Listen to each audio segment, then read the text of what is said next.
Welcome back, ladies and gentlemen, to a very, very special edition of the 245 podcast. Obviously, this is out of our posting routine. Guys, I got it. There you go. Yeah. You ever have a dream that you could be anything? But you used to have Saturday morning cartoons, and now you have Saturday morning 245. yes, that's true. Yeah. Much more educational for your children. Yes. Than cartoons. But with this being a special episode, we have a very special guest from Avail, our teacher, Mr. V. Yeah. Great. Welcome. Thank you. How are you doing, Mr. V? I'm doing well. Today was the first day of my 21st year of teaching. Wow. It's another And I big made it. day. Yeah. Another big day. we were saying that was the last day of season 2 for our podcast. Was our last first day of school. Was that today for you guys too? Yeah, Yep. for me, Mitch, and Evan.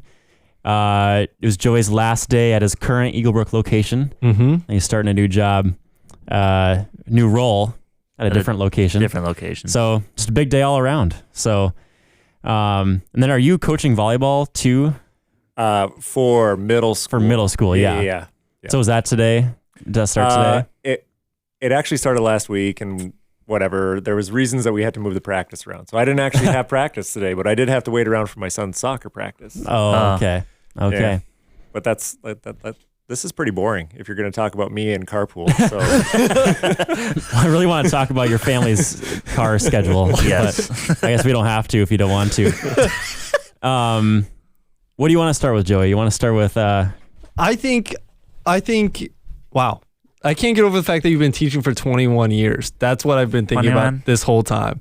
How did you first get started teaching? When did you first know that's what you wanted to do? that's what I wanted to do. Yeah. So I left high school thinking maybe pre-med. I enjoyed biology, did that kind of stuff.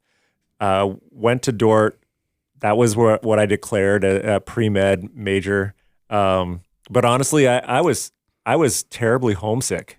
And the idea of that many more years of school just scared me like crazy. And then I moved on to plan B, which was education, pretty quick after that. So by the second semester of my freshman year, I was taking some education classes, and I felt decent about it. Honestly, my first student teaching experience made me think, I don't know, I had some kids in there that didn't want to be there, and I had a tough time convincing them that learning was fun or enjoyable or worthwhile. Second student teaching experience was a little bit better. Stuck with it. I got a job right out of college at Avail. It was Calvin at the time. They were starting a high school. So my very first year of teaching was the very first year that Calvin Christian High School was in existence in 2004. Wow. Yeah. That's crazy. So I have been the science department the whole time. and when I really got a chance to build relationships with students, not just kind of pop in for student teaching, then it really started like, I can do this. This is something I enjoy, especially when I can teach in a relational setting.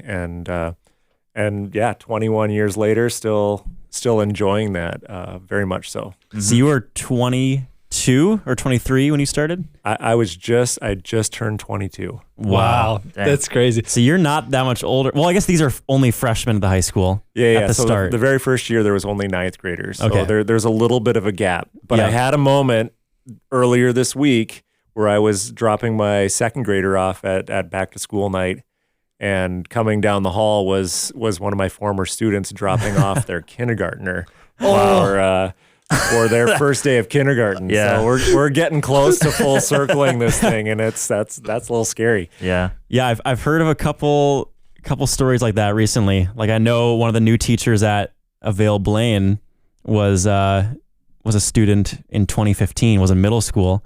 Actually, she was the grade above us. Yeah, Natalie. Yeah, Natalie. Mm-hmm. And she's there now. So yeah, it Yeah, always reaches a point where it happens. Yeah, pretty soon you guys are going to have to do real jobs and stuff like that. And Yep. you'll be teaching or what are you still doing nursing, Mitchell? Yep. All right, so you'll be there soon. Yep. Doing some clinical rotations and stuff. Mhm. And Yeah.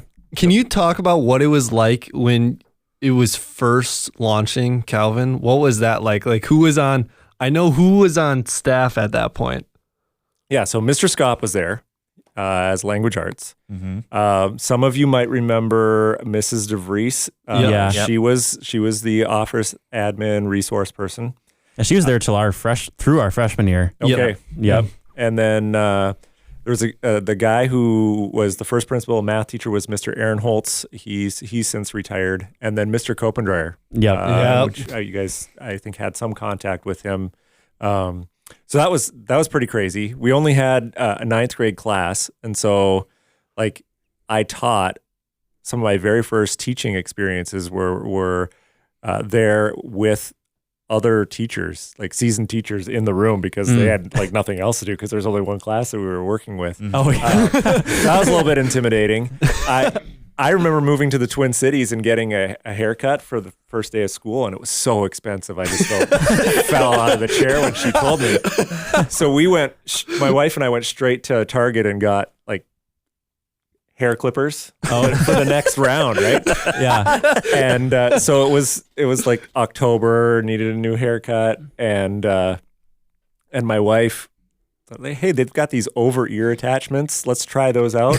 And so she was buzzing my hair and like just balded me right above both of my ears. So there I am, right? Like new teacher, first couple months of school, and I've got this haircut that is just special, right?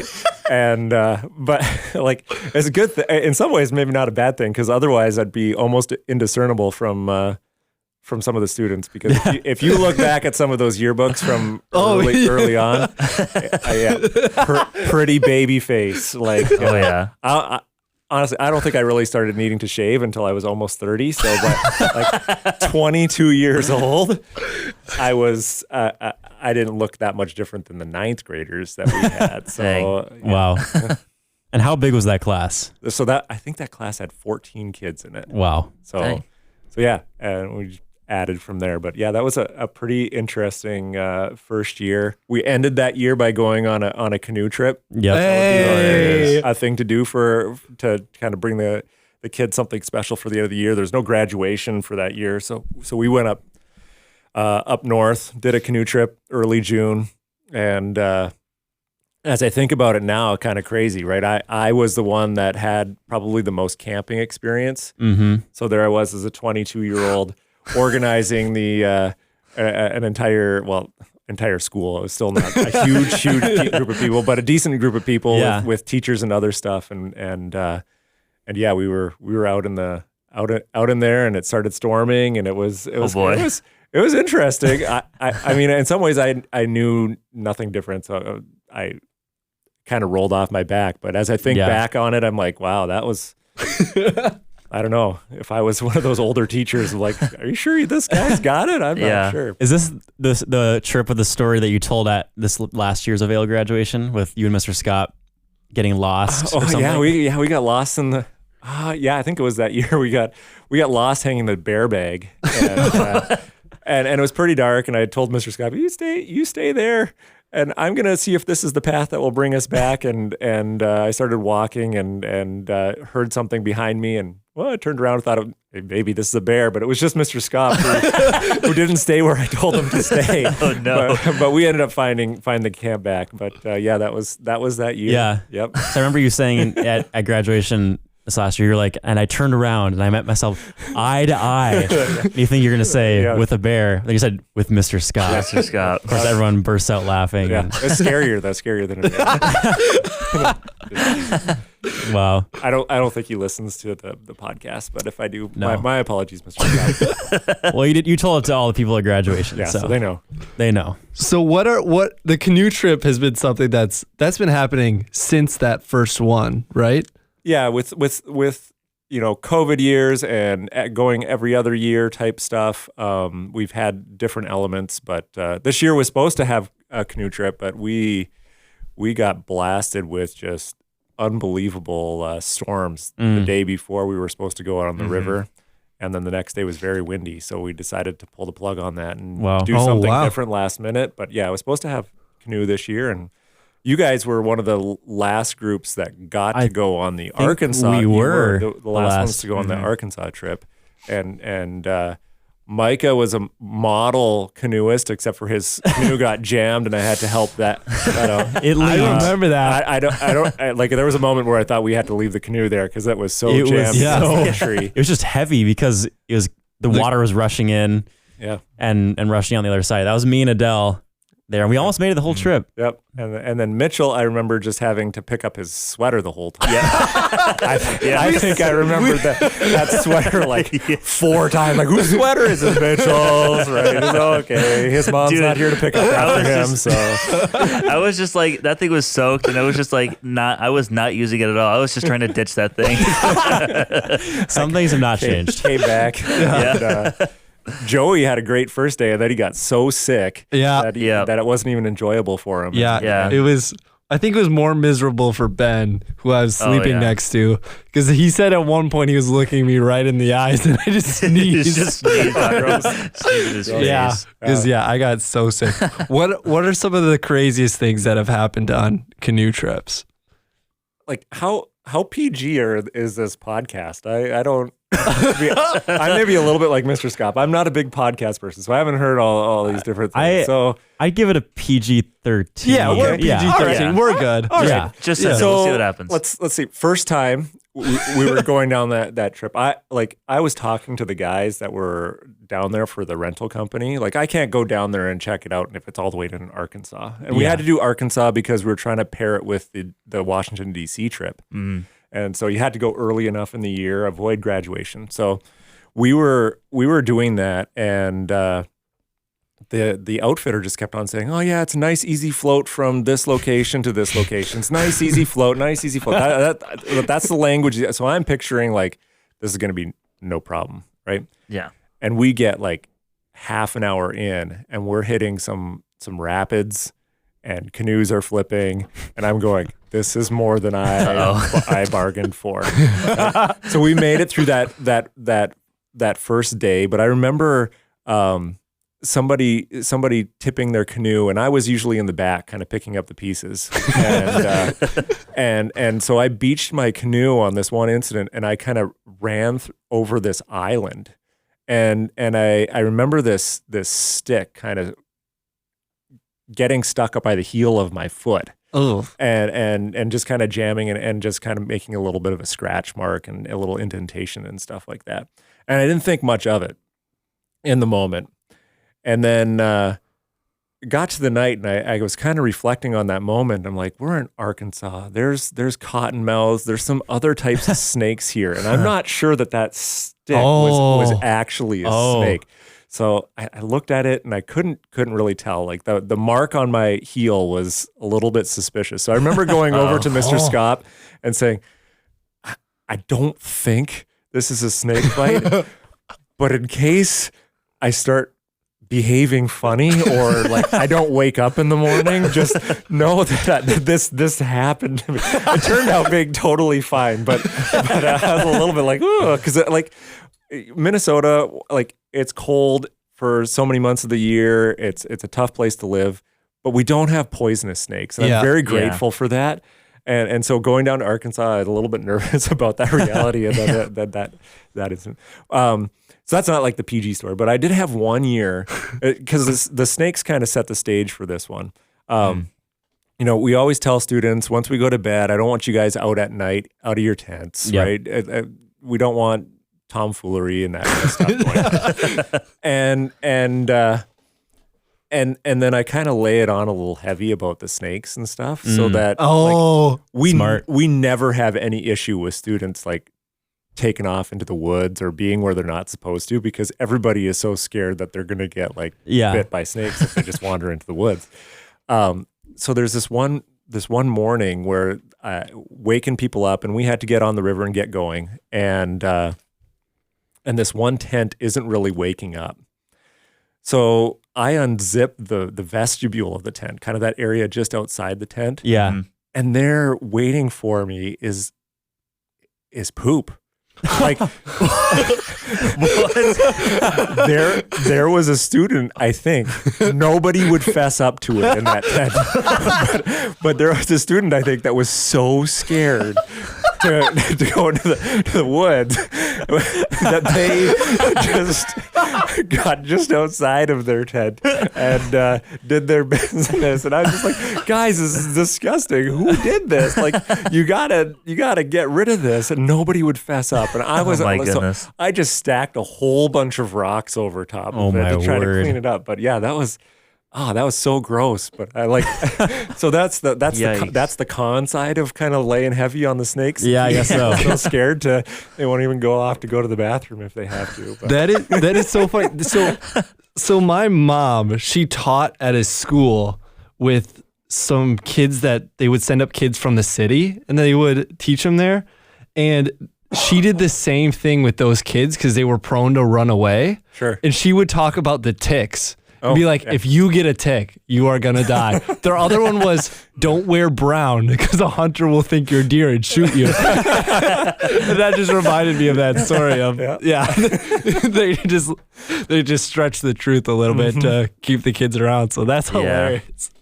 Have you ever had major issues with like rain, or has there ever been like lightning or... I actually think your trip was the worst. Oh, really? Yeah. No way. Yeah. And it wasn't even like awful. It wasn't awful. We did have kind of a drizzly, wet rain for the second day, and we had some people who didn't do a good job waterproofing their sleeping bags. So I remember there were some people that were sharing sleeping bags, or I think there was a Heinrichs that had a big quilted sleeping bag that might have had that unzipped, and 3 or 4 people were keeping warm underneath it. I usually take one extra sleeping bag, and there were so many kids with wet sleeping bags on you guys' last trip that I didn't sleep with a sleeping bag. Like I was doling them out to other people, and I just kind of laid there and half shivered some of the night. Dang. I mean, one of the goals of the trips is to get students into the outdoors in a way that's enjoyable for them, that they might do it more in the future, right? And so when everybody's freezing and doesn't have a sleeping bag, I'm feeling like I'm not winning that goal. So I started doling out some of my supplies, but I didn't have enough. But I think yours was probably one of the hardest as far as weather. We really lucked out with weather most of the time. Yeah. That I whole feel like trip. that first day was really good because it was like sunny and warm. Yeah, it was gorgeous. But then from there, it was just like cold, rainy, and just pretty miserable. But not like heavy rain. Like, it was just or dangerous. But it's just kind of cold, and it's like it lost a little bit of its fun that way. I mean, the whole trip was really just a fever dream. Like, it doesn't even feel like it was real. I mean, even the bus ride up there, 14 hours in a school bus is crazy. Like, I cannot believe we did that. Yep. And we would go long stretches of time without stopping. And we were all just on our last brain cells by the time we got there. So the trip, like, there was no memory cells left. Yeah, Pizza Ranch was kind of chaotic there. You guys pounded it pretty hard. Yeah. At the end. I remember taking shots of Tabasco to like for initiation or something. the boys' initiation. Yeah. I think you guys put Tabasco sauce on my straw. Yeah, we put it down your straw while I was in the bathroom. So when I went to take a sip of my water, it tasted like Tabasco sauce. Just, why is it spicy? I wasn't as much part of the boys back then. Yeah, not at that point. Not at that point. But well, back to regular Avail life. Sure. So we were obviously all there 4 years. Me and Joey were in your advisory. And actually a few episodes ago on the podcast, me and Joey read our first ever IP presentations. Oh boy. Live on the podcast. Hey, you guys have people that actually listen to this, huh? Yeah. Like faithfully? Yeah. And you throw Our that moms. at them, and they don't like It was cancel you guys. It's like over 100 listens per episode we get. Yeah. Wow. All right. So let me see if I can remember some of yours, but I'm not sure if I'm going to be able to remember The first one. the very first one. I know you did Guantanamo Bay or Guam. Guam Yeah, you struggled with the pronunciation of that one, but that was not your first. Nope. And I know Joey did stuff on, maybe his was on youth sports or something. Yes. I think Yep. that was your very first one. Wow. What a pull. And then you did some on like time travel and stuff like that, black holes. Yep. So Micah was doing one on learning how to play the guitar. Yep, that was my second year. and actually came up with just a very beautiful song. Yeah, Have you it was played that gorgeous. live on the podcast? I've not. Oh, that No. there we go. Next video. Do you podcast. remember the name of the song? Oh. Does it have some? Do bees somehow show up as a theme in there? Or No. is that not? Oh, man, You're close with the nature okay. part. It's weed in the garden of life. Okay.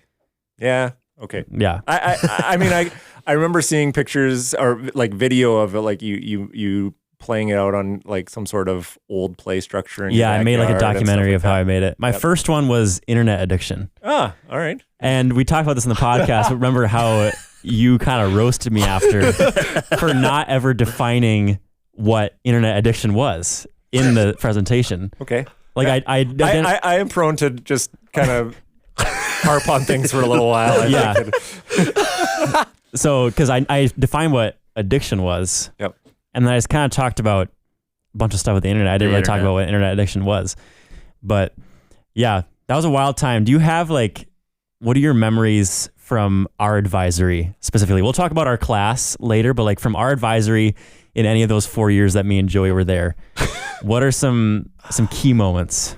Yeah, so that's where you're going to test my memory a little bit, because like context for who else was in advisory with you, Yeah. right? Was Hans Dykstra ever in advisory Yes. with Yes. you? Okay, Yeah, Yes. 2 years. so, First 2 years. So you had 2 years of him. We had 2 years Yeah. of Hans. Oh, all right. Yeah, that's there you go. So like he's gonna bring some stories that Yep. that are there. I also know that like you guys were the years that just went absolutely crazy on memes for like 2 months straight. Yes. And I just remember like they are getting no independent project work.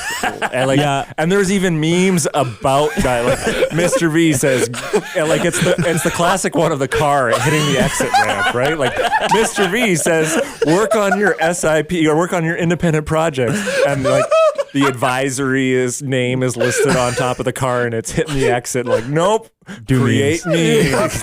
like Yep. you had memes about you guys creating memes during. It's very meta. Very meta. I was going to ask you about that because that was our sophomore year. Okay. So that was like me, Joey, Hans. It was like Miriam, English Scrimshaw, Kinsley, Noah, Mandy, all these people. And I remember I feel like you got a little frustrated with us. Yeah, Maybe you didn't admit it, but I think we could tell. I mean, you guys are all decent human beings. And I'm not going to hold any grudges against you. But like the task of the teacher is, you do have to hit some level of responsibility of getting students to do something of worthwhile. And I think we had a solid week there where we could have like just about every single buddy's SIP or independent project didn't go anywhere. Yeah. I mean, frustrated. If I was, I don't remember it now. So water under the bridge. If Yeah. that's the case. Yeah. Yep. I remember Kinsley eating the donut, or someone, who was it, said, Yeah, it was Kinsley. this donut tastes like a cold parade. Yeah. That was one of the memes too. Yeah. And they would spend the entire IP time like picking their music Oh, yeah. instead of actually picking the music to do the present, like to work on it, but not actually ending up working on it. Hans would sit up in that little booth. Yeah, he would sit up in the, Yeah, I'm sure he got nothing done up there. Yeah, Very conveniently, computer hiding away from in the back corner. the teacher. Were and- you guys there when you guys, I think, missed when he actually did a really solid independent project with like video editing and stuff like that. Oh yeah, that was fun. the year before Yeah. we were there. He showed me some of that stuff. Yeah. It was with Zake, wasn't yeah, it? Jack It was Zake. Jack Zake. Yeah. Oh, yeah. So he was capable of doing some pretty decent stuff. Yeah. And he's actually, sorry, what did you text today about Hans? I said, you guys will never guess who's a student here now. And he's here, right? And he's here now. He's here at Northwestern. So is he There you go. finishing up his degree? Yeah. Okay. I think he either has a year year and a half or 2 years left. And it's engineering, so that's why he was with Evan. He had a class with Evan today. That's crazy. Because I'm walking to chapel with Kylie, and we're just talking about like how we don't know anyone anymore, because how I don't know anyone anymore, because like our friends who graduated early have left, and like there's all these new freshmen, there's all these new faces. Yep. Standing there, I just get this hug from behind, like, these big arms from behind me, and I'm like, okay, people have done this to me before, so I have a few people I think it is. I turn around and it's Hans. Yeah, he's a hugger. I'm like, what are you doing here? Because we had no idea he was enrolling here, and he's like, I'm a student here now, and I was like, no shot. So Hans is here now, which is great. We'll see him around. So there's a lot of Vail people here this year. Sweet. Can I a totally non-school related incident? Yeah, but it's kind of in that space. I was camping with my kids last summer, not this one, and I was down in Southwest Minnesota on a camping trip, and my kids are out playing, and I kind of can see where they are, and I'm sitting in my camp chair, and all of a sudden there's hands over my eyeballs, covering my eyes. And you're the only person. And I know where my kids are, and I know nobody in this neck of the woods, right? And then I hear this voice, guess who? Oh no! And I'm like, I have no idea. And it turned out to be some random 10-year-old girl from the campsite beside, who just ran up behind me and put her hands over my eyes and was saying, guess who? And I was like, I don't know who you are, but you need to go back to your parents. I have no idea who that is, but that was, oh my word. It was very, very, very bizarre. So at least you knew the person. I know. Right? Did she think you were someone she recognized? No. Oh, that's just so crazy. Bruh, that is no boundary. That's got to be a homeschooler. I thought you were going to say as some Vail person. Nope. I thought it was going to be Hans. I was like, are you kidding me? What? I think you would recognize Hans's voice. Probably if he came up behind you, but out of context, maybe not. That's so random. So now about our class. All right. Maybe since we are all obviously the same class all throughout, do you have any memories from that and any science classes or anything just throughout school? Are you fishing for something that happened freshman year with Mitchell, or are we are we? Hey, let's just go there. I wasn't. Go there. We can talk about that. I mean, end of freshman year, I always take freshmen up on a geology trip, and so we are at the Duluth Harbor, and the pattern for years, because at that point I was doing it as an overnight trip, for years was to eat breakfast at Duluth Harbor, on the lakeshore there, and so we had eaten breakfast, and then we were kind of doing this rock hunting thing and looking for agates and whatnot. But because breakfast was provided, there's some food, and so some of the seagulls start to come around. And I'm going down the beach. Mr. Scott's going down the beach, just looking for rocks. And I turn around, and there's Mitchell chucking rocks at these seagulls, right? And I was just defending the food. He's defending the food, right? Mitch, you never ended up taking physics, did you? No, I did.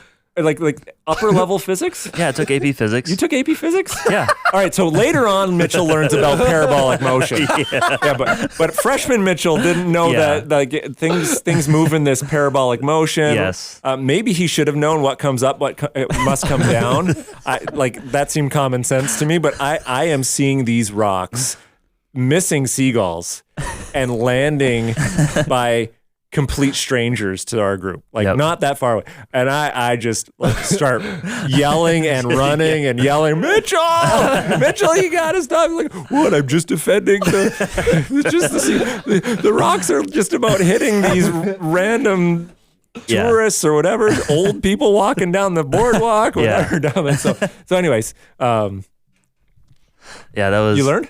Yep. Okay. All right. Sweet. I just didn't see the potential consequences of my actions there. Yeah. I was just like, I'm just throwing rocks at seagulls, Rocks at getting them away seagulls. from the food. And, and I didn't realize, like, I think, like, as you started yelling at me, I was like throwing a rock. And like as you yelled at me, like it was like 5 feet from landing on some guy just jogging down the sidewalk out there. It wasn't even like on the beach anymore. I was just like throwing towards the sidewalk, towards the park. So that's freshman year. Yeah. Oh man. I mean, I'm sure there's some if you jog some more in memory. I mean, I know I saw some videos of you guys making fun of me. And some of our experiments. Science from, with the boys. Science from the boys. Environmental That I science. got such a good video. roasted for. So I'm sure that's out there on the internet. It's still there. It's still there. It was indirectly. Yeah. I mean, We weren't roasting you. We We still were- aren't having much luck using mustard powder to get earthworms out. So Yeah. maybe your video is true to form. Just like start Straight up squirting mustard. on and see if worms come out. But yeah, if you have some that like, I've got years of student memories. And I think some of them just get kicked out when new ones form. Yeah. I have one that I like to share, and I think this might be close to the hardest I've ever laughed in school. And it was had to be a science class, and we were talking about Punnett squares. Is that the correct term for those? Yeah, you got that. Awesome. All right. Awesome. So that's about how genes are passed down from parents to the child, correct? Yeah. Yep. So you were using that as an example, and you were trying to explain like I know what you're talking about. you were explaining like dominant traits. So it's like if the dad is brown hair and then the mom is like a redhead, like the babies will always come out like with brown hair. And then you said something like, I think the example was probably blue eyes and brown eyes, that kind of a thing. something. And then you said something like, so if the baby comes out with brown eyes, you got to check the eyes of the mailman or something like that. That was probably, that's my key memory of Mr. V is that joke right there. I do remember that. That was in biology. Yep, biology. I believe. That was like my Mr. V memory is that moment right there. Yeah. Avail Academy Christian Education on Purpose right there, right? Check the eyes of the mailman. All right.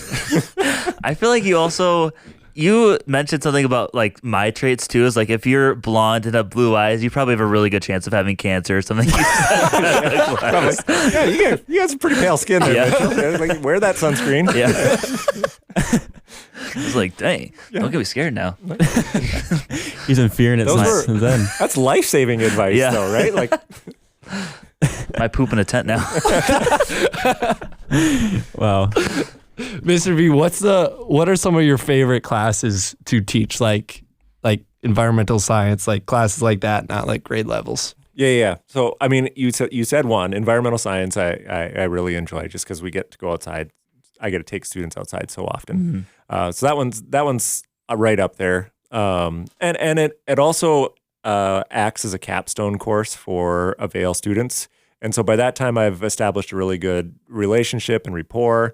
I think students kind of know it's potentially their final hurrah, and so there's just a lot of good things that are coming together relationally there.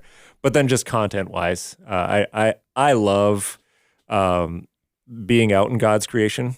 I also have a high level of interest of kind of setting stages for stewardship like conversations and behaviors, and that course is kind of a culmination of a lot of different things that have happened throughout high school. So that one's top. I always joke for outdoor education, like I get paid to go mountain biking. Like when I was in college, there was a moment where like, man, I really like rock climbing. Maybe I should just forget about this whole college thing and just go like professional rock climbing. Not that I was that good at it, but I was like that, kind of that living in a van down by the river lifestyle was a little bit attractive and going rock climbing. And now like I'm not a professional rock climber, but I do get paid to go rock climbing with students, right? Yeah. So that's like second best, right? Yeah. So that course is absolutely a great one. Mountain biking, rock climbing, cross country skiing, orienteering I always get some good laughs out of orienteering because you just kind of release students out into the woods and see who comes back, right? And so that's just a fun course. Yeah. Let's see. Depending on who I like, PE, I get to teach some PE classes, and I enjoy PE with the right groups of students, right? Like, if students don't want to do the work in physical science, they can still sit there and kind of pretend to do the work. Yep. But like in the PE, if they don't really want to participate, it's so glaringly obvious that I have to call them out, and then it gets rough from there. But I said at the beginning, like, I've been the science department for the whole time. Yeah. Right. And I've developed a lot of these courses. So to some degree, if there's things that I really don't like teaching, it's my own fault. So like there's some things that I like, okay, I have to do that. But for the most part, I get to kind of craft things in a way that I find enjoyable. So there's not really any courses that I'm just like, oh, that's the worst. Right? Yeah. But I will say upper level elective classes, smaller classes, kids want to be there because they've chosen it, can be a lot of fun as well. So. Yeah. I know environmental science was some of our favorites for sure, that class. I know our class was just super close at that point, like you said, relationally. And it's got to do some really cool things, like just going outside, collecting stuff. We did the whole Bundy, is that what it was? The Ted Bundy trial. Ted Bundy the trial. reenactment of the Bundy trial. Yeah. Clive and Bundy, not Ted Bundy. Ted Bundy in a different situation. I think we joked about it, like being Ted Bundy. Yeah. Ted Bundy's cows or something. Yeah. Clive and Bundy. Clive and Bundy. He's just as much of a character, I think, as far as crazy. Ted Bundy. Yeah, but You have to have some stories from your years in outdoor ed. Like, do you have anything that comes to your mind about students mountain biking that maybe it's not their strongest skill, or something like that? We've had some wipeouts. There was a stretch of years where, like, the first time out, I didn't feel like we were pushing very hard, but like kids were puking. Like we get out going, and sometimes it was because they came in there, like they hadn't gotten a new bike since they were 10 years old, so they're spinning on these little tiny pedals and these smaller bikes. And that's a little bit of a struggle. I certainly had some pretty decent wipeouts over the years. What's crazy, actually, this might have been right about your time period. In all the years taking kids out mountain biking, I have only had one kid break a bone. Whoa. And it happened when we were practicing bunny hops in the parking lot at school. Wow. So like we go out on these trails, trees are whizzing by, there's these obstacles and stuff like that. And kids have certainly wiped out, but nobody's ever broken anything. And then the one year before we even get to the trails, and we're just practicing like doing bunny hops over tar lines in the parking lot outside of the high school building. and somebody landed a little bit wrong, tipped over and broke their collarbone. Oh, wow. I think that was during our time. Yep. Who was it? I don't know if we should say, Probably but not. we can talk about it after. Okay. But I think I remember that now. Yep. I forgot about that. One of the early ones, I used to do an overnight winter camping trip. Oh. And we had been out on some really backcountry trails, and we were coming down this hill, and this one kid came down it and started yelling from the bottom, like, what's going on? A tree had fallen, but not all the way to the ground. It was about chest high. And you guys have all been on cross country skis. Like there's not a lot you can do to steer or stop. And so he was bombing down this hill, and there's a tree right at chest level that is just coming towards him. Like, oh no! So you get some adventures that way. With some winter camping ones and things like that. There's kids have. I had it once where a kid just got cold and didn't tell me.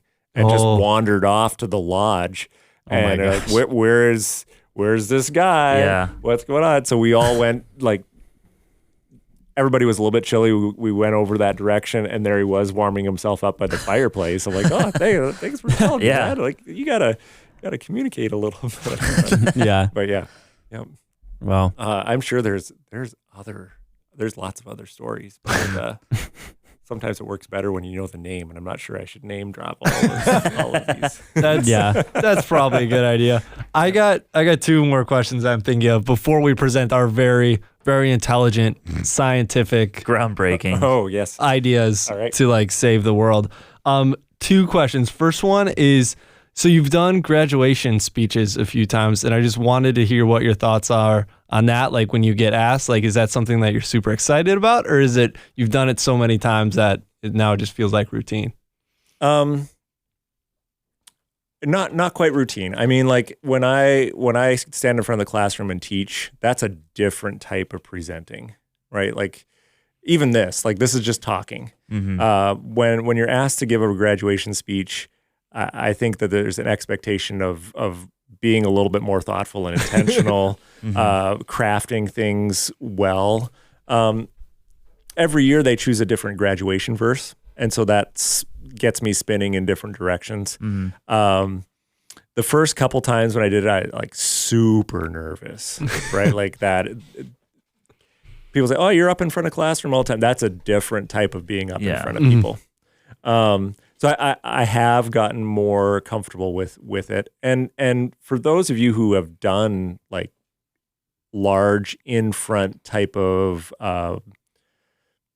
whether it's theater or whatever, there's something that can be a little bit exhilarating about it. And like you get a little bit of an adrenaline high from it. And so like that's kind of cool. And usually people are nice, even if my speech isn't that great or whatever. They come back, "Oh, great speech," and that makes me feel good. Yeah. Right? The ask from students to do it, it's still an appreciation. I teach at a place where I get to have a lot of good, like 4-year relationships with students. Right? I know there's a lot of teachers that are in places where they might get students as freshmen and they pass them on, never see them again. Right? The Avail High School is small enough, and I teach all of the sciences through that. I build some pretty strong relationships with students, and then with advisory and stuff like that. And so when there's an ask, "Hey, could you be the graduation speaker this year?" It's an honor, and every year it's I wouldn't say that that's becoming old hat. I think that's an honor. And I like to tell stories.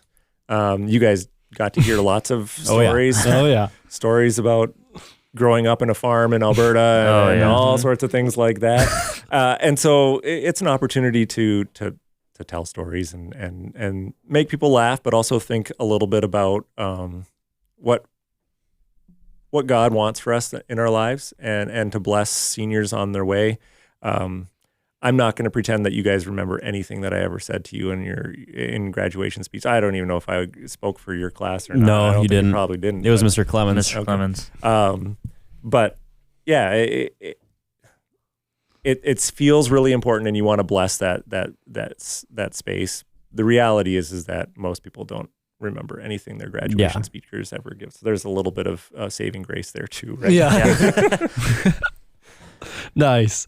Oh, I came up with another question while I was listening to you. How much prep do you do before you like step into the classroom to teach a lesson? Because I felt like in high school you walked in there with like no notes. It was always just like perfectly planned out. Did you prep a lot like right before, or have you just been doing it so long with the same classes that you're very familiar with each lesson? Yeah.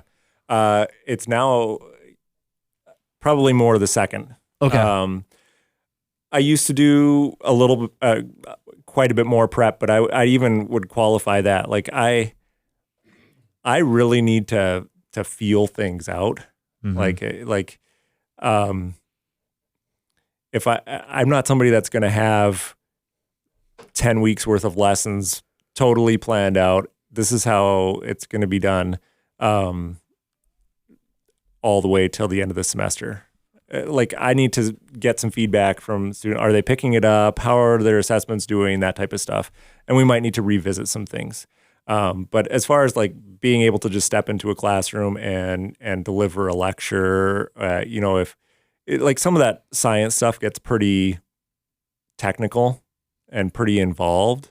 And some of that is like, to be honest, and I don't mean this as a brag because it's not something that I did, but God gave me a pretty good memory, and I've also done them enough. So like, I don't know if I would have to do a ton of prep right now to lay out photosynthesis and cellular respiration as you guys had to do when you were I don't know if you were juniors or seniors when you guys had to do that. Juniors. Like I could probably spend about 2 or 3 minutes and be ready to go for that lecture. Wow. Right. But that's not something that, ooh, you're so good. Like, Yeah. that's like saying to a tall guy, which I'm tall, hey, good job being tall. Yeah. Right? Like that's just, I got blessed with a decent memory for at least certain things. And you've been doing it for 20 years. So 20 years. Yep. I just I was cleaning out my room the other day as I was prepping to pack up and move to our house that we're in now. But I found under my bed my photosynthesis and cellular respiration poster Wow. from 4 years ago, 4.5 years ago. And it went in the recycling, but like that's okay. it was wild. I was like, I cannot believe I still have this Yeah. under my bed. And did it look familiar, or did it look like, how did I ever make sense of any of this? I'd say that yep definitely. It was like all these numbers, but I remember because we had our our unit exam for that unit during COVID. Oh, okay. And I remember spending no, that was the final. Yeah, the unit was earlier Yep. before COVID started, but I remember spending hours and hours doing that over and over again on the whiteboard at home. I did it like in the whiteboard in our advisory. I remember one day doing it during IP because I just had PSEO time during that. So I used it to draw it out on the whiteboard in our advisory room. To take a break from the memes. Yeah. Yeah. And I finished it and you saw it up there and some of the underclassmen were kind of looking at it like with wide eye. Yeah, like, and I remember you saying to them like something about that. Yeah. Like, this is what you guys got to do Yep. in a couple of years, but and you'll do it. and you'll do it. Yep. It doesn't seem like you could, but and I just remember I think I got 100% on that exam just because I did it so many times. Yeah. But it's just wild that it's hard to think that we did that back then. Just because my schooling the last few years It's been so much is easier. so different. Oh, I'm just teasing. Yeah. It's very different. It's different, and probably insanely more practical to what you want to do for the rest of your life, rather than photosynthesis. Right? And I've done nothing with glycolysis science. and Krebs cycle. Yeah. I remember those names. I don't remember anything about them, but I haven't done any science since environmental science. But anyways, I just pulled that out from under my bed, which is kind of funny. That's kind of wild that you still had that. Yeah. I'm trying to think what happened to mine. I don't know where it went. Yeah, mine probably found the recycling like 3 years ago. I do Some keep point. some really good exemplars so Yeah. that I can show them from year to year. And I'm pretty sure, Joey, yours is not in there. I think that's a fair call on that one. What about there was a wind turbine. I think it was Evans. Yeah, Oh. Evans' Is wind still there? turbine is still in the there. classroom. Because I remember Dang. Impeccable. I Yeah. came to talk to the film IBU this last February or January, and when I left the room, there was no one in that classroom where you teach science. I kind of just stepped in there just to kind of see, relive the memories Yeah. and kind of see what it looked like. And I looked up, and There it was. Evan's There it wind is. turbine still sitting there, as well as our advisory picture. Yeah. That hasn't been updated in that picture frame. I know. There's some slackers in my advisory right now. They got to get on those type of things. I think it was still the one where we did the old family photo Oh. with like Joey or me and Tasana up with the ghost like heads. ghost And head Yeah. in the back. Yep. Yep. I think that was still the top one. That was great. Yeah. we did was that. We did Thanos. Thanos one where you were Yeah, Thanos. We did yeah. the Beatles where we were walking across And the we did crosswalk. Star Wars. And we did. Oh, was Star that Wars. Darth Vader? Oh, Yeah. that was our freshman That was year. freshman year. So Those were impeccable. Yeah. we had some good photos. Those Yeah. are fire. Yep. And I recall us being very competitive Our advisory. And Yeah, we winning, won a lot. Winning a lot. Yeah. Yeah. But I've heard Yeah, we get second place a lot. through the now. grapevine that Scott has kind of taken over Yeah. since then. No Yeah. way. They were down a little bit last year, but they won the advisory thing that's kind of kicked us off this year. The Pictionary thing that we do at the beginning of most years. Oh yeah. They won that. We got second, Okay. but yeah. No. Who are you? You were Weeberdink? We were dink. Yeah, dead last today. Today. No. They were ahead, and then Little Red Riding Hood really took them for a Oh boy. Wow. I feel like in our years, I feel like we were dink performed pretty well in yeah, those things. I think they were consistently number 2. Yeah. Better than last. True. Very Yeah. true. Yep. Very true. You know, if there's a dance off, Yeah. Yeah. Yes. There it yeah, is. Mitch had some pretty good. You know, Dance IBU. Yeah, they might have been. I think and probably not from IBU. I think they were more born out of like video game Oh, yeah. culture or something like that. But Fortnite? Yeah, Fortnite. Mitch had some. I saw them a lot at the end of volleyball plays in PE. Oh yeah. So, yeah. Oh man. Yeah. Well, we play volleyball intramurals here, and we Mr. V, I think of your motions all the time. This thing. Oh yeah. Okay. Yeah. Yeah. 'Cause it's Superman, so- Robin Yeah. Hood. Yep. I think of that. Yeah. Whenever I like miss a spike, I like go over that Yeah, again and like it's get just- your motions down. Yep. Back to the basics. Back to fundamentals. So all three of you guys, Yeah. Our team does I mean, pretty well. Yeah. We've I won, believe it, but- We've won twice. Mitchell can jump out of the roof. Like Yeah. the guy has hops, and Yep. and Joey, you're a pretty good volleyball player. I always Yeah. thought. He's still really And good. Micah, you're tall, right? Yeah. Our team name Good is job of Block. being tall. Our team name is Block Party. Okay. We've added a number every time, so I think we're up to Block Party This year should be 9.0, Oh. and there'll be 10.0 next semester. But Yeah. we've won 2 championships. We've gotten second place in the championships Probably many times. 3 times. All 2 or 3 all times. guys, or is it co-ed?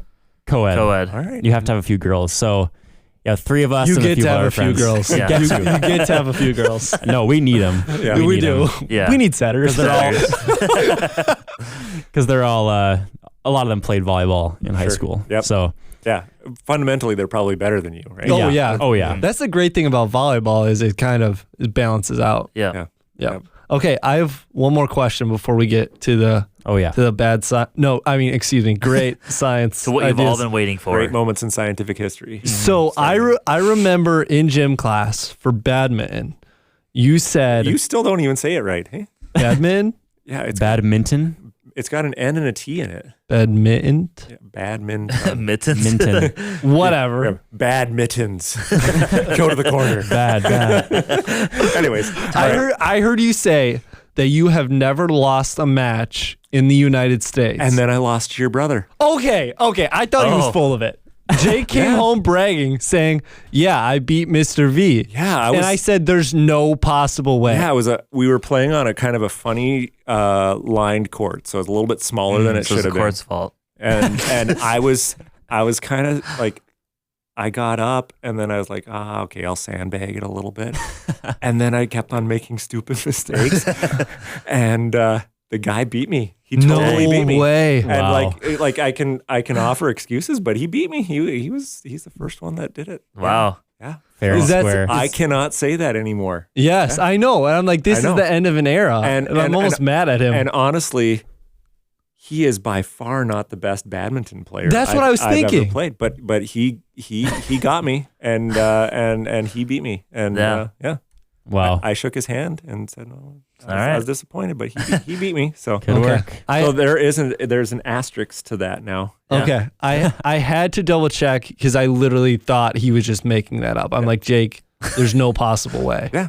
And he's a good athlete. Like Yeah, he yeah. picks things up, right? Yeah. But like somebody like Johnny Hagen pushed me way, way, way hard. Like he was Yeah. just relentless, right? Yeah. But I always had Johnny's number. He was so like you know who John. Yeah, Johnny is, yeah, like, Yeah. He does not like to lose, and he's gonna just keep No. on plugging away and plugging away and plugging away.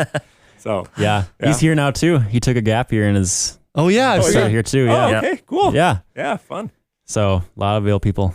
Okay. So- Are we ready for this? I think we're ready. This I think has been a long time coming. I think we wanted to bring you on season 1. Yeah, I've been Like, avoiding you guys for a long time. You were early guest, like an early guest we wanted season 1. Mhm. Yeah. So 2 years ago, but Yeah. you're always busy. We also only asked you a couple times, but Yeah, you were busy both times. I like it always seems like I'm in a different state when I get a text from Micah. Hey, do you want to be on? No, I'm in El Paso, Texas. I know. Yeah. Well, and then flex. I think this one when you text me, You were gone. I was down in Blue Mound going rock climbing with my kids. Yeah. Yeah. Yep. Perks of teaching, I get to be traveling a lot, but That is- when I have breaks. That is true. Yeah. That is true. Nice. So these are ideas that we have come up with. I think I've come up with most of them. Are these ideas like 2 years old then? Like you've been I've been camping on these things No, for some of these- 2 years? No, some of these I've told you about in high school. Yeah. Okay. So what I'm going to do is I'm going to present the idea to you kind of like Shark Tank. Okay. And then if you could just like comment and just like chew it to pieces in and depth. spit it yes. back out. And- Yes, I want Okay. you to like go through all the reasons that it wouldn't work. Just because I think it'd be fun. The first one is the Earth is round. like that. This is a crazy scientific idea that I got to dispute, No, I'm or saying, like do you remember doing this in This was our crazy. freshman? Yeah, you arguing like the bowl yeah, thing. yeah. The When bowl with the 4 angels in the corner. Yeah, the guy with the mustache. and we from Hot couldn't. Springs, South Dakota. we We couldn't couldn't- prove you wrong. Yeah, Right, prove me right. wrong. So you want me to prove me wrong? No, that was But just a then, like joke. freshmen this year are going to have that on me. No, No, you don't yeah, have. like- That yeah. was just a joke. I just remember that was some of the most frustrated I've been. Is like, guys, how can we not prove that the Earth is round? But that was a lot And of not even round. Like it doesn't look like this weird Yeah, square with a bowl bowl shape weird Yeah. thing. Like you couldn't even do with that. angels in each corner. Yeah. Anyways, now the actual Okay, one. I had to put that in there. Shark Tank idea number 1. So if I remember you right, only about an inch of the sun's sunlight actually makes it to Earth, correct? I think what you're remembering is like, well, I guess there's 2 possibilities, right? The sun sends out a lot of energy in Yep. all directions. Yep. Yep. I wouldn't have used the measurement of inch because that's Okay. just weird. But like a this context. square inch. But if you look at like the surface of the Earth, very little of it actually hits the Earth, and Yep. then of the stuff that hits the Earth, not very like even less than that makes it down to the, to the ground. Okay, that works. Or the other thing that I can maybe think about is like talking about like the ozone layer, and that if you would combine it all, it would only be like 3 millimeters. Okay. Those are the only 2 things Okay. that are Okay. jiving in my brain. Okay, Like, so there's context. okay, so the main idea is most of the sun's energy doesn't reach Earth. That would Okay. be very fair to say. Right. And Yes. part of that is the issue is the Earth is so far away from the sun. Yeah. So hear me out. Idea: we get all, we get all of the extension cords Yeah. that have ever been produced, and we send out one like 5 foot by 5 foot solar panel, and we send it as close to the sun as we can get, and then we have unlimited energy, basically. Sure. I don't know about 5 foot by. At some point the solar panel has only a certain capacity to do its solar panel. Oh, okay. Right. But I suppose you could throw like a solar panel that would cover up like the far side of the sun or another part of the sun, and it Yeah. could be a large amount of the sun that you could cover, and it wouldn't impact the amount of solar radiation yep. that we're getting here. Yep. Yeah. Right. But how to get it to move around with a cable attached while the Earth is both orbiting and like we're spinning on our axis, right? Yeah. So like I don't know where that cable's going to be tethered to. North Pole. So that it doesn't just spool up like a big ball of yarn, and then we just have all the extension cords that have ever been made in the entire history of human just wrapped around the Earth. But I guess there have been like putting solar panels out in space have been thought about. When we do that on our like International Space Station and stuff like Yeah. that. But yeah, I guess the getting that energy from outer space to Earth would be a question mark. Although I have read some articles where people have theorized doing stuff with another type of electromagnetic wave. It's passing energy in a wireless type of scenario. So maybe there's that. Yeah. We should have patented Joey this is idea. not as I know this is actually this is the most modest or actually closest to realistic idea. Yeah. So it only gets worse from all here. right. Okay, this is a side question, but didn't Nikolai Tesla do stuff with transmitting energy I think wirelessly? he tried to do that. Yeah. Okay. Okay. But I think it was also kind of dangerous. Okay. When he was like his idea of doing it would have like caused some problems. Okay. Makes sense. So that's idea number 1. Not too bad. All right. Do you wanna give it a letter grade of idea from like an A to an F? An A to an F. All right. So like it is going to completely fail, but but is C generous enough for you, or do Yes. I need to give you a B for your ego? No, I think that's C. I think that I'll take a C on that one. C's get degrees. Okay, this is where we go downhill very quickly. So next one is a Yeah. Okay. magnetic car. Can I explain it first? Yeah. Yep. Magnets obviously repel each other. So you just They also attract No, if you it's- arrange them right. The idea with the Okay. car is they attract, Joey, not repel. well, you can do it either way. Well, that's true. You put it in the Depending on back. it's the back or the front. I'm thinking the back. So Okay. 2 magnets, you get a bracket that hangs one magnet off the back of the car and another magnet on the back of the car facing that magnet, and they repel each other, and then you just have an infinitely driving car. Yeah. Yeah. So in your imaginary world, which has to be completely outside of this universe, because in this universe we have like Newton's laws. Like the third one, for every action there's an equal and opposite reaction, right? That repelling force that you're hoping that dangling magnet off the back is providing it's going to be pushing one way into the magnet on the bumper of the car, but it also has to be pushing the other way, and that's going to be on the whatever support that you have, the crane or whatever that's off the back of it. And so those are going to equally push against each other, and so you will get absolutely nowhere. It'll cancel each other out, and unfortunately your car will only be slower because you've got this contraption hanging off of it that's not very aerodynamic or anything like that. Now, if you could embed those magnets into the road somehow, now we're talking. Okay. I- Let them cook. Like that's essentially Isn't what this they. already a thing though? That's magnetic levitation trains and stuff Yeah. like that. They levitate the trains, but then they also push like these magnetic rail guns that maybe you've heard of. That's how they're working. So you just gotta get Northwestern to just put a whole bunch of magnets in the roads and around campus here, and you guys could maybe try it out on a golf cart or something and see if Okay. that would work. So I'm learning that we're pretty close here with our ideas. Yeah. Do you want to give that one a grade? That one? I mean, you've been trying to shop that one for a while. I think I saw that one on Science with the Boys. It was, years ago.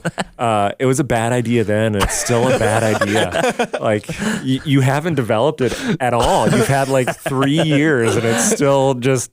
Well, I guess you put it in the back of the car instead of the front. So Yeah. okay, That's a D then, right? For that little bit of bonus effort that you've done addendum. since you were a senior in high school. You've moved the magnet from the front to the back. So there's your D for all that thought work that you did there. I've seen a new variation on YouTube. So have you heard of Mark Rober? Yeah. He tested this out. Can you blow your own sail with a fan? Okay. Similar idea. Similar idea. Yep. So you blow air from the fan into the sail. You know, it's the same thing as wind. Yep. And to shock to all of us, it didn't work. It Didn't work. Why doesn't that work? We know why, but for the people out there that might not, Yeah. you should explain. It's If I were like 5 years old, yeah. It's 5 years old. Ooh, that's bringing down a little. Like Yeah. that's pretty classic. Like 10th grade physics question where Yeah. you try to test whether somebody's getting this Newton's laws of motion, his conceptual laws. But the idea is, yes, the wind is pushing on the sail, but that same air needed to be accelerated. Mm-hmm. And the force of that acceleration is pushing back on the blades of the fan. So whatever force the air is able to push on the sail, that same force had to be pushed in the opposite direction onto that fan. And so when you have two equal and opposite forces, you're going to get no acceleration and therefore a standing still boat. Yeah. So shoot, I don't think that was 5-year-old level, but good. But that's a basic principle, same principle. Yeah. Yep. That's so tough. So if you would have listened in 10th grade, Joey, we could have skipped this whole magnet conversation a long time ago. Oh, don't worry. I got one more. I got one more in the chamber with magnets. Okay. This one's probably going to be a similar explanation, but okay. So it's going to operate like a wind turbine. Okay, right? So each wing or each fan of the wind turbine has a magnet on it. And then you have one magnet that's kind of off-centered. So it's not actually like it's on a different unit or whatever. It's not actually on the fan, but it's pointing at like the top half of the fan. Sure. And then those are opposite magnets. So then the fan would just spin in one direction, like kind of like water running over a dam. Yeah. Just a perpetual spinning wind turbine. Yeah. So the thing about magnets, right, is like if they're attracting, yep, they're going to attract something to it. But once that thing is attracted in its closest arrangement, it's going to take energy to move it away from that space, right? So whatever energy you gained in attracting that magnet towards the magnet on the top or whatever, you're going to have to give back to the apparatus to get it to leave that closest orientation. And the reverse, but same thing would be true if it's repelling, right? Whatever energy you got from shooting away, you would lose as it gets brought close to the magnet again. And so again, equal amounts of energy you're not going to get a net positive. So I know you're trying to save the world here, Joey. I'm trying. I'm trying really hard, Mr. B. Cut me some slack.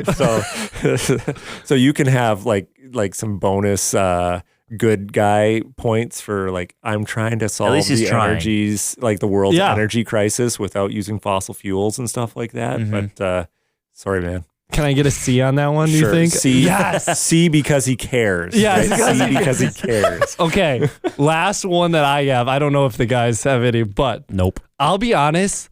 I was so excited about this one. This is a new one. Oh. No, this is not a new one. For you? Mr. V knows about this. Oh, okay. He does. I thought it was newer. Yes.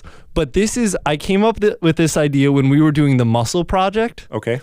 And we would have to siphon the water out of the tanks into a different tank. Okay. So my idea was you have this waterfall going and water is like running over like a damn thing. So it's like spinning. And then are you allowed to swear at Northwestern? This damn thing. Like a hydro dam. Oh, that's what we're talking about, guys. All right. Jeez. Oh my word. Pastor Joey over there just swearing up a storm. Yep. But the water runs over the wheel and then down into like a tank. But then you siphon the water back up to the top. So it's just perpetually flowing water, which perpetually spins the wind turbine, which perpetually gives you unlimited energy. Again, this guy, he's got a heart of gold. Like he is trying to solve this energy crisis. Here's the thing about siphoning. Did you, when you were siphoning out water out of the aquarium, did you ever raise the hose higher than the top level of the water? No, I did not. Because if you did, you would find out that the water would stop.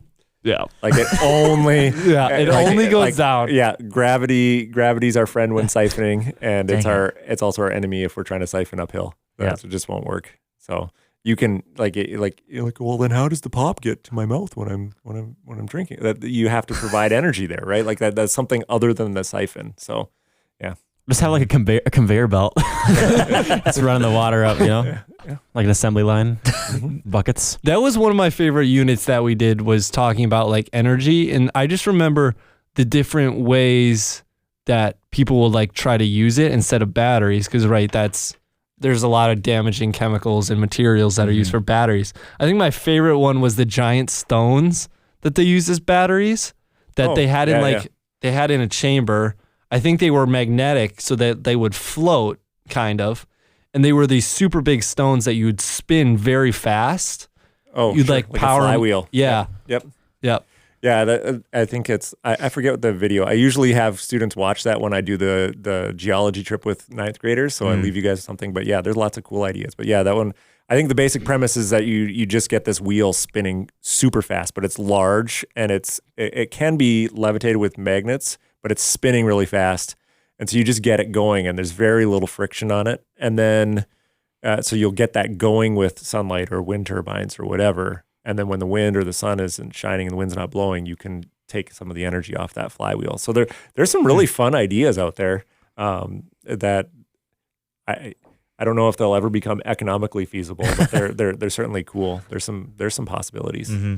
Yep. I think my favorite video that you showed us is the solar roadway stuff. Solar freaking roadways. Do you still show that? Yeah, but it's mostly for comedic purposes than for reality. But it does set the stage for like, can we imagine things differently, right? Yeah. Like, what if every single roadway was a solar panel? Yeah. Like that would be an immense amount of energy, but it also would be like really, really expensive. Like, Yeah. really expensive. Just a little bit. So I remember watching that video and just be like my mind being blown. Like, why have we not done this? yeah, and we still haven't done it for Yes. some reason. Yeah. So usually there's reason. It's usually economic when. And those right, things it don't was happen. just like super, super, super expensive, right? Yeah. Yep. Your mom's gonna love that line, by the way. Super. Super. Does she not like me saying that? So, like, you say you have like 100 listeners. Is it just Joey's mom like listening it on repeat? Or Yes, do you guys it have is a little actually. No, more we have a followers? lot of, a lot of Avail people. Okay. So, we have a range of people from like the high school that started listening, listening ever since. Like we know like Willem Bruin, Gideon Love, Noah Banstra. So people that are still there, they're gonna okay. Yeah, people are still there. And yeah, our parents have always listened, of course. And Sure. Who's the farthest person away from here that you know listens? Like have you? Or is it just Josh in Iowa, and that's about as far as we go? I think consistently it's probably people in Iowa, like Sure. family of Yeah. Josh. Okay. I think Well, you Sophie had an aunt and Schmidt- uncle in like Vietnam or something, right? In Taiwan. Taiwan. There it is. All right, there you go. But I think they only listened to the This first few podcast episodes. goes halfway around Yeah. the world. Yes. Yeah. They only listened to the first few episodes, I Okay. think. Okay. Never mind. It goes to Iowa. Yeah. Yes. The next best thing. Yeah. The next next best But yeah, we have 17,000 listens, over 17,000 over the course of 2 years, and Yeah. and Do over. you get like kickback for that anyway, or is this just like This is just Joey gift. just cares that much? I just Yep. care that much. Yeah. What do you mean kickback? like money. Like if you Oh, like YouTube yeah. videos, if you get so many like watches or views or Right. things Yeah. like that, you might get a little kickback financially. But I think with podcasts, you have to have sponsors okay, to do that. Yeah. And we actually did. We got one guy sent us a game for free, a yard game. Yeah. So we got that he Cinco. developed. It's called Cinco. yeah. Did you play it and like review it? We did. on- We made a video podcast where we played it. But we played it wrong. We played it wrong apparently, but apparently a lot of people do. Okay. But he sent us one for free, and he gave us a promo code. If people bought it, they could get 10% off, and we get $10 for it. Okay. So kind of fun. I don't think anyone bought Yeah, one. no one Yeah, bought you it. don't gotta kick But like, it was kind of fun just to sure. have that. Yeah. But yeah, So like you're not going to be like Mr. Beast of podcasts, huh? no. No. It's No, we are not. Sure. No. So we'll see how long it goes. We're hoping for one more season. Might be a little tough next summer with all the like, weddings happening. Man, going I on. get like there's congratulations all over the place for people, huh? Well, should we wrap this one up like Mr. V wrapped up some students in sleeping bags and sacrificed his own for the greater good of Yeah. environmental appreciation Yeah. for the students? Yeah. That was nice. Yeah, thank you. So we always have our guests sign off. When we're done, we'll also have you sign the 245 guest plaque, Ooh. and we'll take a selfie with you to post on our Instagram at the 245 podcast. What a punk. We always have our guests sign us off before we do our little sign off. So you can say thanks for listening to the 245 podcast. You can expand on that if you want to. You can say any final thoughts. And then once you're done, we'll do our little send off and be out of here. All right. I'll go cheesy on it. Okay. Ooh. Like Do it. you guys are great guys. And you continue to be great guys. So thanks for having me on. Sorry it took me so long to It's okay. Sorry. There you go. Sorry. There's a little Canadian coming out. That took me so long to be on it. But thanks for having me on. And thanks to your listeners for listening. And to the 245 podcast. So that's me signing off. Mr. V. Catch you on the flippity flip. See you in the next bonus episode. Peace out, gangsters.